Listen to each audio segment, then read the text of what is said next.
अस्सलाम वालेकुम। आपको पता है कि हम सूरह माइदा पढ़ रहे हैं और हमने तकरीबन 39 आयत पढ़ ली हैं और उसी को हम कंटिन्यू करेंगे। बिस्मिल्लाहिर्रहमानिर्रहीम। क्या तुमको मालूम नहीं, अल्लाह ही तो है जिसकी सल्तनत आसमानों और ज़मीनों में फैली हुई है, जिसे चाहे वो अज़ाब दे और जिसे चाहे बख्श दे, और अल्लाह तो है हर चीज़ पर पूरी कुदरत और ताकत रखने वाला। 40 ए रसूल सल्लल्लाहु अलैहि वसल्लम, आपको रंज में ना डालें वो लोग जो कुफ्र में जल्दी करते हैं, इनमें से जो मुँह से तो कहते हैं कि हम ईमान ले आए लेकिन दिल से वो मोमिन नहीं हैं, उनमें से जो यहूदी हैं झूठ बातों के लिए जासूसी करते हैं और ये जासूस हैं दूसरे लोगों के जो अभी आपके पास नहीं आए।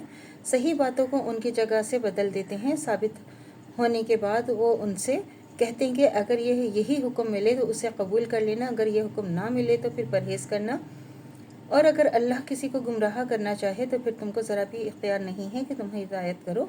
और वो लोग हैं कि अल्लाह नहीं चाहता कि उनके दिल पाक हों, उनको दुनिया में भी रुसवाई है और आखिरत में भी बड़ा अज़ाब है। 41 ये झूठी बातें सुनने के आदी हैं और हराम माल खाने वाले हैं। अगर ये लोग आपके पास आएँ तो आप सल्लल्लाहु अलैहि वसल्लम इनमें फ़ैसला कर दें या उनसे एराज़ करें कि आप सल्लल्लाहु अलैहि वसल्लम उनसे एराज़ करेंगे तो वो आपको कुछ नहीं बिगाड़ सकते।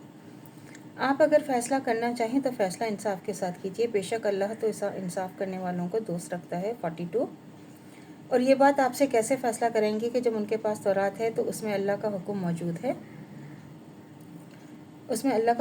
है, फिर उसके बाद भी इससे फिरते जाते हैं और ये लोग ईमान ही नहीं रखते। 43 और हमने तौरात नाजिल की थी, इसमें हिदायत और रोशनी, अंबिया जो अल्लाह को मतीब फरमा बरदार थे इसी के मुताबिक यहूद को हुक्म दिया करते थे कि और अहले अल्लाह और उलमा भी इसी वजह से उनको ये हुक्म था कि वो अल्लाह की किताब की हिफाजत करें और निगरानी करेंगे, और वह इनको शाहिद थे कि सो तुम भी इन लोगों से ना डरा करो और मुझसे ही डरो, और मेरे अहकाम के बदले में थोड़े से फ़ायदे की चीज़ मत ख़रीदो, और जो अल्लाह के अहकाम के मुवाफिक जो अल्लाह ने नाजिल किए हैं और हुक्म ना करेगा तो यही लोग काफिर हैं। 44 और हमने इसमें ये फ़र्ज़ कर दिया था कि जान के बदले जान, आँख के बदले आँख, नाक के बदले नाक, कान के बदले कान, दांत के बदले दांत, और ख़ास ज़ख्मों का भी बदला है। फिर जो इसको माफ़ कर दे तो वही उसका कुफ़ार है, और जो अल्लाह के नाजिल किए हुए अहकामात के मुताबिक हुक्म ना करे तो वही ज़ालिमीन में शुमार होंगे। 45 और हमने पीछे उनके ईसा को भेजा जो अपने आप से नाजिल शुदा किताब तौरात की तस्दीक करते थे, और हमने उनको इंजील अता की थी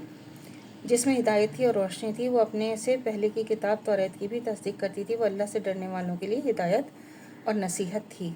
46 और इंजील वालों का ये फ़र्ज़ है कि वो इसके मुवाफ़िक हुक्म करें जो इसमें अल्लाह ने नाजिल फरमाया, और जो भी इसके मुवाफ़िक हुक्म नहीं करेगा जो अल्लाह ने नाजिल किया है तो वह नाफरमानों में होगा। 48 और हमने यहाँ पर ये किताब नाजिल की जो बज़ाते ख़ुद भी सच्ची है, इससे पहले उतरने वाली सब किताबों की तस्दीक करती है और उनकी मुहाफ़िज़ भी है, तो उनके आपस के मामलात का उसी किताब के मुवाफ़िक फ़ैसला फरमाया कीजिए, और जो दीन हक़ आपकी तरफ आया है उसी से दूर होकर उनके ख्वाहिशात के मुवाफ़िक अमल ना कीजिए। तुम में से हर एक के लिए हमने ख़ास शरीयत ख़ास तरीक़त बना दी है, और अगर अल्लाह चाहता तो सबको एक ही उम्मत बना देता, लेकिन अल्लाह तुमको आज़माना चाहता है इस दिन में जो तुमको दिया है, और अच्छी बातों की तरफ दौड़ कर आओ,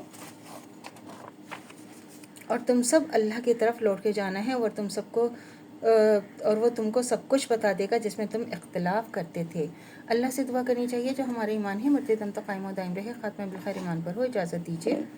अल्लाह हाफ़िज़। मेरे चैनल को लाइक कीजिए, शेयर कीजिए, सब्सक्राइब कीजिए। शुक्रिया।